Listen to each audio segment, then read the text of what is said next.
নমস্কার বন্ধুরা, আজকের আমি শিম সর্ষে বানাবো। কিভাবে বানাবো তোমাদেরকে দেখাবো। দেখো, সর্ষেটা বেটে নিয়েছি, কালো জিরে, শিম, নুন হলুদ মাখিয়ে রেখেছি, 4টে কাঁচা লঙ্কা। দেখো কড়াটা তেলটা গরম হয়ে গেছে, তার মধ্যে আমি কালো জিরে ফোড়ন দেবো।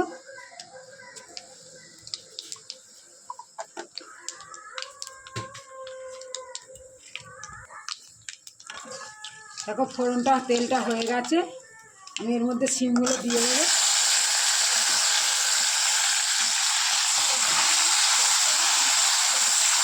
লাল করে শিমটা ভেজে নেবো, আমি ঢাকা দেবো।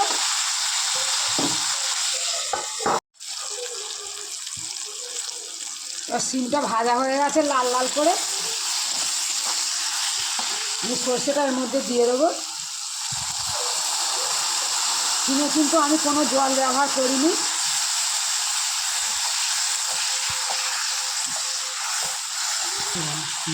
কাঁচা লঙ্কা দেবো,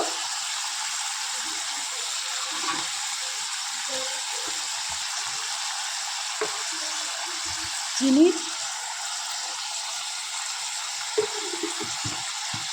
শিম সর্ষেটা রেডি হয়ে গেছে, আমি এবার নামিয়ে নেব।